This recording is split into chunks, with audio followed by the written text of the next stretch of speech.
அம்மா என்கிட்ட பேசாதடி. கோச்சிக்காதீங்கம்மா. எனக்கு யாரும் லவ் லெட்டர் எழுதல, எனக்கு நானே எழுதிக்கிட்டதுதான். என் நோட்டையும் அந்த லெட்டரையும் வச்சு பாருமா, ரெண்டும் ஏன் கையெழுத்துதான். என்ன ஏண்டி இப்படி செஞ்ச? அந்த கங்கா கூட அண்ணன் தப்பா பழகுதோன்னு நினைச்சுக்கிட்டு நீ அடிக்கடி செத்து போயிடுவேன்னு பயமுறுத்திட்டே இருக்கல. அதனாலதான் அண்ணன் மனசுல என்ன இருக்குன்னு தெரிஞ்சுக்கிறதுக்காக நான் இப்படி பண்ணேன். நீ செத்துட்டா எங்களுக்கு வேற யாருமா இருக்காங்க?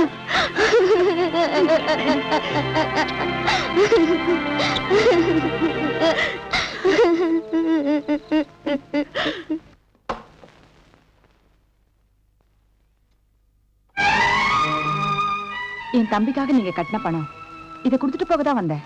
ரொம்ப நன்றி, வரேன். இவ்வளவு அவசரமா நீங்களே இங்க காலேஜ்ல வந்து கொடுக்கணுமா? கடன் அடைக்கிறதுக்காக மட்டும்தான் இங்க வரல, என் குடும்பத்தை காப்பாற்ற வேண்டிய அவசியம். அனுதாபத்துல என் தம்பிக்கு நீங்க செய்யற உதவி உங்க 2 பேர் உறவையும் பலப்படுத்தலாம்.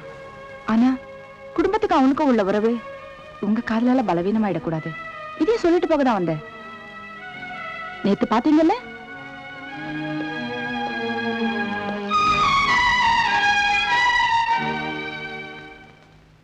நம்ம கல்யாணத்தை பத்தி சொல்ல வேண்டியவங்க கிட்ட சொன்னியா? ஐ மீன் உங்க அப்பா அம்மா கிட்ட சொன்னியா? என்ன பேச மாட்டேங்கிற? சொல்லு.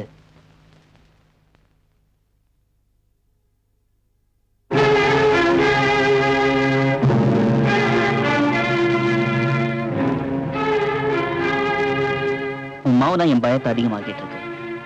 பேச போறியா இல்லையா? நான் 10ன்றதுக்குள்ள நீ பதில் சொல்லி ஆகணும், இல்லன்னு அந்த விஷத்தை குடிச்சிருவேன். முடிஞ்சா என்ன காப்பாத்து. 1 2 3 4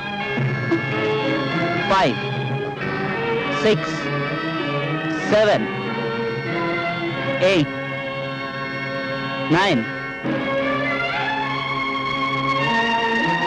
10.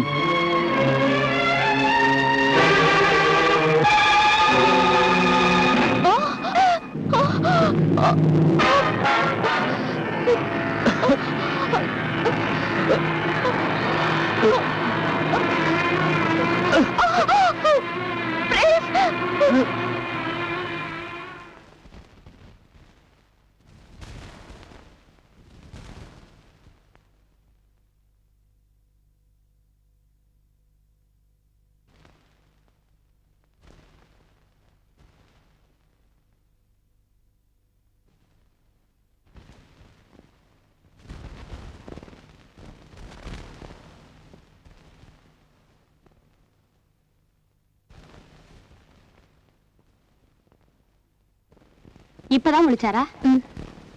ஏன் இப்படி செஞ்சீங்க? காலேஜ் காம்பவுண்ட்ல பாய்சன் குடிக்கிற அளவுக்கு அப்படி என்ன problem? Mind your own business.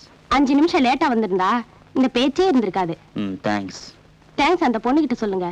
ஏன்னா கரெக்ட் டைமுக்கு அவ தான் உங்களை கொண்டு வந்து அட்மிட் பண்ணா.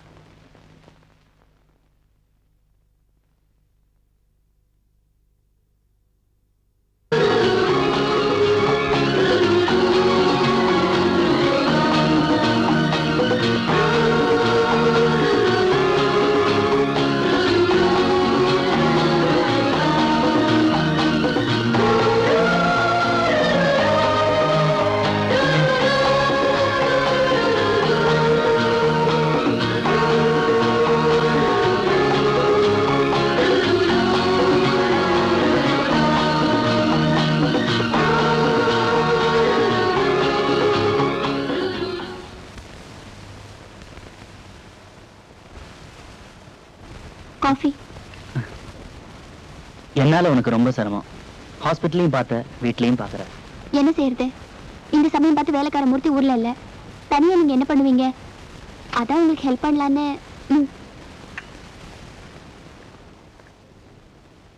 பிரேம், இப்பதான் நீங்க பழைய ஆளா இருக்கீங்க. உடம்பு நல்லா குணமாயிடுச்சு. உடம்புதான் குணமாயிடுச்சு, மனசு எப்பவோ செத்து போச்சு. பிரேம், ஏன் இப்படி எல்லாம் பேசுறீங்க? ஏனா நான் கேட்டதுக்கு இன்னும் நீ பதில் சொல்லாம தானே இருக்கிற.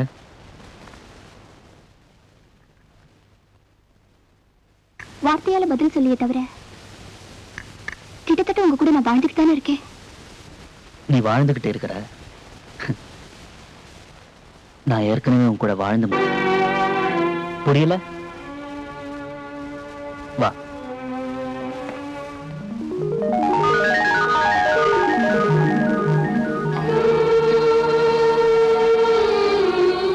பாத்தியா, 24 மணி நேரம் என் வீட்டுல என் கண் முன்னாடி நீதான் இருக்கிற.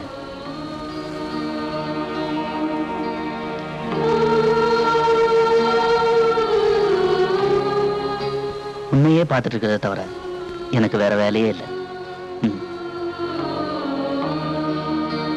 பார்த்து பார்த்து என் கண்ணு வலிச்சிடக்கூடாதுன்னு கடைசியில் என்னை காதலிச்சிட்டேன். அப்புறம் நம்ம கல்யாணம். இப்படி ஒரு கல்யாணம் எங்கேயும் நடக்கலன்னு கல்யாணத்துக்கு வந்த எல்லாரும் பேசிக்கிட்டாங்க.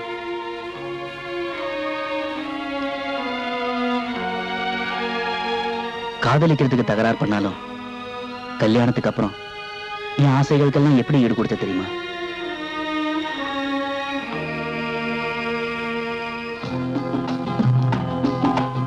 உன்ன மாதிரி பொண்ணும் என்ன மாதிரி பையனும் நமக்கு பிள்ளைங்களா பிறந்திருக்காங்க. ஒரு நாள் எனக்கு பிடிக்காது ஏன் சமைச்சேன்னு கேட்டேன்.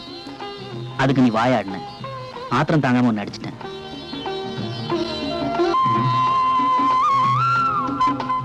நம்ம பிள்ளைங்களை ஆசையா வளர்த்தோம், அருமையா படிக்க வச்சோம். நல்ல இடத்துல அவங்க 2 பேரையும் கல்யாணம் பண்ணி கொடுத்தோம்.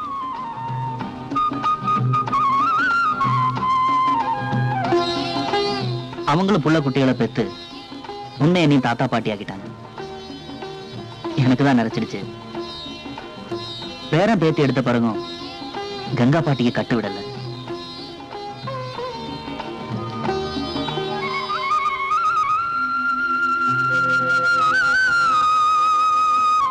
வாழ்க்கையில எல்லா சுகத்தையும் கொடுத்த என் கங்கா என்னை விட்டு முதல்ல பிரிஞ்சிட்டா. நீ செத்த கொஞ்ச நாள்ல நானும் செத்துறேன். செத்த பிறகு நம்ம படத்துக்கு நம்ம பிள்ளைங்க மாலை போட்டு வச்சிருக்கத பாத்தியா கங்கா? உங்களுக்கு ரொம்ப சுயநலம். ஆமா, என்னதான் கற்பனையா இருந்தாலும் அதுக்காக முதல்ல என்ன சாகடிச்சிட்டீங்க? முதல்ல நான் செத்துட்டா நீ விதவை ஆயிடுவ. எந்த பொண்ணு புருஷனுக்கு முன்னால செத்துணும்னு தான் விரும்புவா. அந்த தீர்க்க சுமங்கலிங்கிற பேரு என் கங்காவுக்கு கிடைக்கணுங்கிற ஆசையில தான் என் மனசை கல்லாக்கிக்கிட்டு முதல் மாலையை உனக்கு போட்டுட்டேன்.